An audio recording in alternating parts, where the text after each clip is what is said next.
या तालुक्यामध्ये एक आमदार नाही तर दोन आमदार आहेत अशा पद्धतीचा भाव आमच्या सगळ्याच्या अंतःकरणामध्ये निर्माण झाला असे डॉक्टर अनिकेतजी देशमुख या निमित्ताने व्यासपीठावर उपस्थित असलेले राज्याचे ज्येष्ठ नेते आदरणीय विश्वनाथ मिरजकर, आमचे ज्येष्ठ मार्गदर्शक आदरणीय अनिल बापू काले, राज्याचे कार्याध्यक्ष सयाजीराव पाटील, राज्याचे उपाध्यक्ष राजेंद्र सावंत, माजी कार्याध्यक्ष सन्माननीय राजेंद्रजी नवले, जिल्हा कार्यकारिणीमध्ये माझे सगळे सहकारी, ज्या जिल्ह्यामध्ये राज्य विभाग आणि जिल्ह्यामध्ये कार्यरत असणारे सर्व पदाधिकारी, या तालुक्याचे अध्यक्ष सन्माननीय भारतजी नवते सर, त्यांचे सगळे सहकारी, व्यासपीठावर उपस्थित असलेले संघटनेचे सर्व मान्यवर आणि या सभागृहामध्ये उपस्थित असलेले संघटनेवरती प्रेम करणारे आपण तमाम शिक्षक बंधू आणि भगिनींनो, आज या ठिकाणी राजमाता पुण्यश्लोक अहिल्यादेवी होळकर सभागृहामध्ये 6 वर्षानंतर या तालुक्याचं अधिवेशन होत आहे. मला आठवतं स्वर्गीय आमदार गणपतरावजी देशमुख साहेबांच्या नेतृत्वाखाली या सभागृहामध्ये अधिवेशन झालं आणि संघटनेमध्ये 2 शब्द झाल्याच्या नंतर शिक्षक समिती बरोबर या तालुक्यामधला शिक्षक नाही अशा पद्धतीची गुज गोष्ट आदरणीय आबासाहेबांच्याकडे सांगितली जात होती. अशा वेळेला आबासाहेबांनी साहेब आम्हाला सांगितलं, तुमच्या अधिवेशनाला मी फार तर 1 तास वेळ देईन. पण आदरणीय आबासाहेब आले आणि पहिली उतरताना त्यांनी बघितलं की या सभागृहामधल्या दोन्ही बाजू फक्त महिलांनी भरलेल्या होत्या आणि सभागृहाची वरची गॅलरी आणि बाजूच्या सगळ्या परिसरामध्ये या तालुक्यामधल्या शिक्षक बांधव ज्या वेळेला एकत्र आलेला आबासाहेबांनी बघितलं, 3 तास सभागृहामध्ये आबासाहेब शेवटच्या क्षणापर्यंत आणि म्हणून गेली 7 वर्ष या राज्यामध्ये न्यायाची चढ आणि अन्यायाची झीज हे बीज घेऊन महाराष्ट्र राज्य प्राथमिक शिक्षक समिती काम करते आहे. हे काम करत असताना संघटनेचा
मागणी आली आहे, म्हणून या मागणीमध्ये आपण लक्ष घालावं अशी विनंती मला आपल्याला करायची आहे.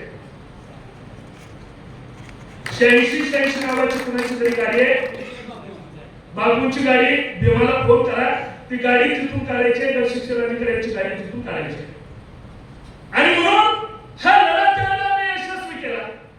महाराज समाजात त्यावेळेच्या इतर संघटना या विषयाकडे लक्ष देत नव्हत्या आणि त्यावेळेला जे हे संघटित झालेले लोक आहेत, या संघटित झालेल्या लोकांचं काय करायचं हा प्रश्न तयार झाल्यानंतर 22 जुलै 1962 रोजी महाराष्ट्र राज्य प्राथमिक शिक्षक समितीचा जन्म झाला.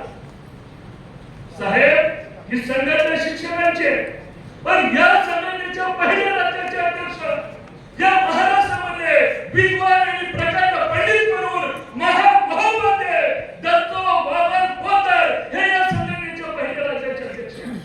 आमचा वारसा हा पुरोगामी पदाचा आहे, आमचा वारसा हा विद्वत्तेचा आहे आणि अशा चांगल्या विचारांना प्रेरित झालेली माणसं या संघटनेच्या माध्यमातून राज्यभरामध्ये काम करत राहिली. याही जिल्ह्याचं योगदान या संघटनेच्या उभारणीमध्ये मोठं राहिलं. स्वर्गीय विभा योगेश गुरुजी सोलापूरचे सुपुत्र राज्याचे पहिले सरचिटणीस होते आणि स्वर्गीय योगेश गुरुजींनी या सोलापूर जिल्ह्यामधल्या सांगोल्याच्या माळरानावरती शिक्षक समितीचं छोटंसं रोपटं लावलं. त्या पिढीमध्ये अनेक लोकांनी कष्ट घेतले. स्वर्गीय अनंतराव कुलकर्णी गुरुजी असतील, रामदास गुरुजी असतील, तात्या इंद्रा गुरुजी असतील, तिथं बसून आमचे जगन्नाथ जगताप गुरुजी आणि अलीकडच्या भारत लवटे गुरुजी पर्यंत अनेक मंडळींनी या ठिकाणी संघटनेचा वटवृक्ष करण्यासाठी प्रयत्न केला आणि हे सगळं करताना अत्यंत नम्रपणाने मी सांगू इच्छितो की शिक्षक समितीच्या या रोप्याला खऱ्या अर्थानं खत पाणी खाण्याचं आणि मोठं करण्याचं काम जर कुणी केलं असेल तर ते स्वर्गीय गणपतराव देशमुख साहेबांनी केलं हे नम्रपणाने मी कबूल करेन. अलीकडच्या काळामध्ये महाराष्ट्राच्या विधानसभा निवडणुकीच्या नंतर निवडणुकीच्या निकालाची चर्चा अनेक रंगाने झाली. काही खुशी काही गम असं वातावरण साहेब जरूर आहे, पण आम्ही समजलो की या राज्यामध्ये शिक्षक समितीचा पदाधिकारी आणि कार्यकर्ता खुश आहे आणि आज सगळ्यात महाराष्ट्रामधले लोक अण्णा असं म्हणत होते की शिक्षक समितीचे 2 आमदार विधानसभेत आहेत. शिक्षक समितीचे 2 पदाधिकारी धाराशिव जिल्ह्याचे कार्याध्यक्ष प्रवीण स्वामी साहेब हे उमरग्याच्या विधानसभेमध्ये निवडून आले. हा पहिला आमदार उमरगा गटामधनं आणि दुसरा आमदार रामदास मसाराम गडचिरोलीमधल्या आमच्या शिक्षक बँकेचा संचालक तेही गडचिरोलीमध्ये काँग्रेसच्या तिकिटावरती निवडून आले. पण उदयराव इथून पुढच्या काळामध्ये शिक्षक समितीच्या 2 आमदारांपर्यंत नाही, शिक्षक समितीचा 3रा आमदार या ठिकाणी डॉक्टर बाबासाहेब देशमुख यांचा आपल्याकडे आणि म्हणून आपल्या प्रश्नाची वकील आपले प्रश्न राज्यकर्त्यांच्या पुढे ताकदीने मांडण्यासाठी म्हणून आदरणीय बाबासाहेबांच्याकडे या जिल्ह्यामध्ये आणि राज्यामध्ये संघटन प्रश्न निश्चितपणे घेऊन येणार आहे. गेल्याच आठवड्यामध्ये भाटकर सरांचा फोन आला. आमदार साहेबांना अधिवेशनासाठी प्रश्न उपस्थित करायचे, शिक्षकांचे कुठल्या प्रश्न घेऊया. मी त्याही वेळेला त्याला असं म्हणालो की अधिवेशनाच्या निमित्तानं आपण नोट करणार आहे, ती नोट आपण निश्चित देणार आहे. पण मित्रांनो, हे प्रश्न 1962 पासून सुरू झालेली चळवळ आज राज्यामध्ये आपल्या सगळ्यांच्या जीवनामध्ये अर्थित झाली आहे. तुम्ही मागण्या सगळ्या वाचल्या आणि वाचल्यानंतर चाणक्यपणानं आपल्याला हेही लक्षात येतंय की आजकाल शिक्षकांच्या आर्थिक तिजोरीवरती भार टाकण्याच्या मागण्यांचं प्रमाण कमी आहे. आणि तुम्हाला आता काय अर्थ करतोय? गोरगरीब आणि बहुजन समाजाची मुलं शिकवण्यासाठी म्हणून आम्हाला अध्यापनासाठी वेळ द्या, विद्यार्थ्यांना शिकू द्या,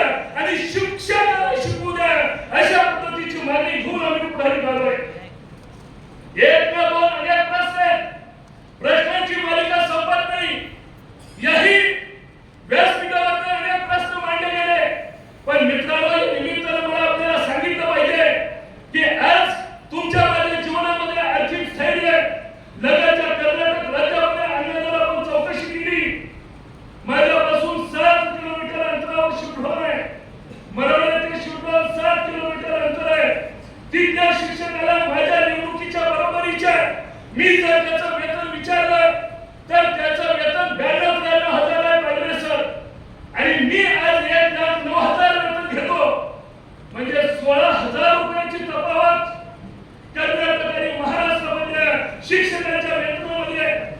कोल्हापूरला गेल्या आठवड्यामध्ये देशामधल्या 14 राज्याच्या संघटनेचे प्रमुख आहे, आम्ही चर्चा केली, तिथल्या वेतनाच्या बद्दल, तिथल्या प्रश्नाच्या बद्दल चर्चा केल्यानंतर लक्षात आलं की या राज्यामधल्या जुन्या पिढीमधल्या आमच्या असंख्य पदाधिकाऱ्यांनी आमच्यासाठी किती काय करून ठेवलंय, म्हणून आम्ही समाधानी आहे.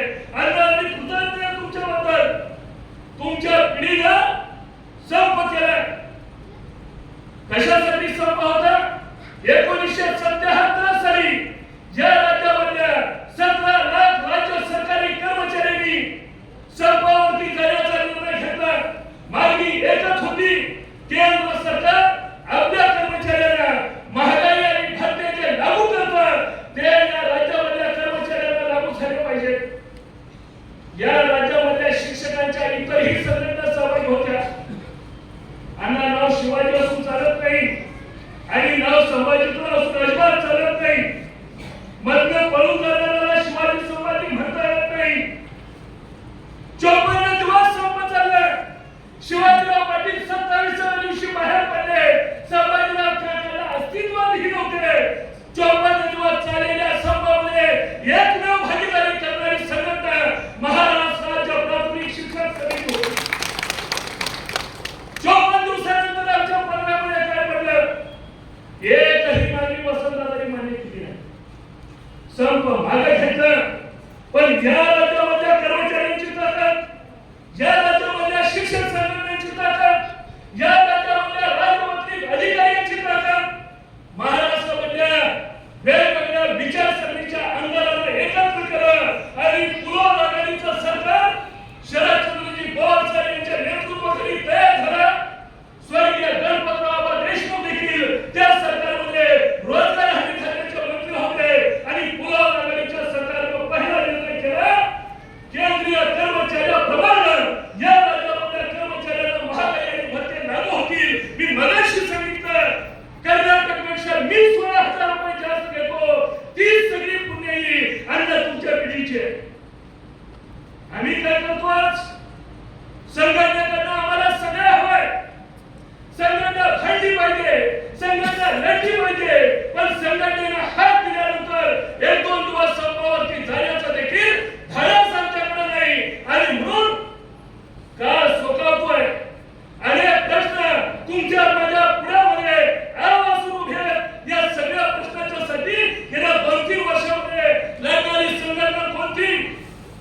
तर नाव एकच, महाराष्ट्र राज्य प्राथमिक शिक्षक समिती. 15 मार्च 2024 चा शासन निर्णय निघाला. संचबाधिताचा आंदोलन कुणी केली? शिक्षक समितीने केली. असाचा चुकीचा अहवाल आला, आंदोलन कुणी केलं? शिक्षक समितीने केलं. 9 एप्रिल 2019 साली ज्या राज्यामध्ये शिक्षण संचालकांनी राज्याच्या अपर सचिवाला पत्र लिहिलं आणि अमोगजीने मगाशी सांगितलेल्या 16 कमिट्यांची गरज शाळांच्या मध्ये नाही, एकच शाळा व्यवस्थापन समिती आवश्यक आहे, अशा पद्धतीची शिफारस शिक्षण संचालकांनी 4 एप्रिल 2019 ला जाहीर केली. 5 वर्षानंतर देखील निर्णय झाला नाही. गेल्या आठवड्यामध्ये आणि शिक्षण आयुक्त आणि शिक्षण संचालकांच्याकडे ही मागणी मांडलेली आहे. आपण याच्यामध्ये लक्ष घालावं आणि या गरज नसलेल्या समित्या बंद करण्याची आवश्यकता आहे. शाळा मध्ये असणारा पोषण आहार तो इतर यंत्रणांच्याकडे सोपवावा. आमची जुनी मागणी आहे, ज्याच्यामध्ये दुरुस्ती होत नाही, व्यवस्था वेगळी आली नाही, उलट योजनेचंच नाव बदललं. आणि आता शाळांच्या कडे जे मेनू कार्ड आलेले साहेब, तुम्ही जर मेनू कार्ड वाचले तर आपण देखील म्हणाल, अरे हे तर हॉटेलमध्ये मेनू कार्ड मध्ये सुद्धा काही वाचलं. रोज खीर करून द्या म्हणतात आणि सरकार गावातल्या लोकांच्याकडे उसळी घेऊन या म्हणतात. कशी खीर करणार? एका म्हणता अंडी द्या, दुसऱ्याला म्हणता केळी द्या. पूरक आहार म्हणून सांगितलं जातं. 4-4 महिने 6-6 महिने दिला क्रेडिट कार्ड खराब झालं, सिबिल सुद्धा साहेब खराब व्हायचा धोका आहे.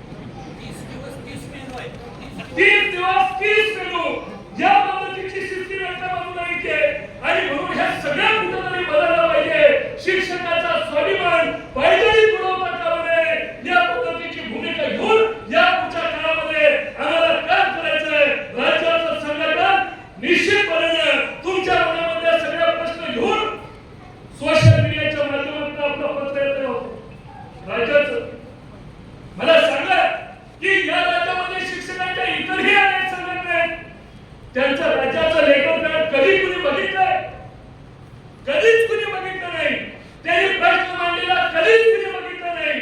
कुठंतरी मंत्र्यांच्याकडे जायचं, फोटो सेशन करायचं, बातमी लावायची, ज्याला प्रश्न सुटत नाही तर शिकाऊ काम करण्याचा मी प्रयत्न करतोय. गेल्या 1.5 वर्षाच्या कालावधीमध्ये या जिल्ह्यामध्ये अनेक प्रश्नांना आपण न्याय दिला. डिसेंबर महिन्याचा पगार कमालीपूर्ती कधी झाला? 31 डिसेंबर. साहेब 29 वर्ष झालं मी नोकरी करतो. दिवाळीचा एखादा पगार 4 दिवस अगोदर झाला असेल, पण डिसेंबर महिन्याचा पगार 31 डिसेंबरला होण्याची 29 वर्षामध्ये पहिली वेळ होती. 1 जानेवारीला शिक्षण अधिकाऱ्यांना भेटलो, जिल्हा परिषदेच्या कॅम्पला भेटलो, त्यांचे आभार मानले की डिसेंबर महिन्याचा पगार आपण 31 तारखेला केला आणि सांगत असताना थोडं गमतीनं असं म्हणालो, साहेब रात्री 12च्या दरम्यान 2-3 शिक्षकांचा मेसेज मला असा आला. साहेब म्हणाले काय मेसेज आहे? बस 31 डिसेंबरला पगार झाला, संघटनेने पाठपुरावा केला, तुम्हाला मनापासून धन्यवाद. पण पुढचा पगार जर लांबला तर हा पगार पुरेल की नाही भीती वाटते. शिक्षण अधिकाऱ्यांनी जबाबदारी शिक्षकाला पगार लवकर झाल्याचा वाईट वाटत असेल तर पुढच्या वेळेचा पगार थोडा उशिरा करू. मी पटकन त्याला म्हणाला, साहेब उशिरा पगार करा असा अर्थ नाही. 2 पगाराच्या मधला अंतर हे 30 किंवा 31 दिवसाचं असलं पाहिजे. आणि पुढची जानेवारी महिन्याचा पगार कधी झाला तो सुद्धा 31 जानेवारीला झाला. पण 31 जानेवारीच्या रात्री सुद्धा लोकांचे मेसेज आले, याही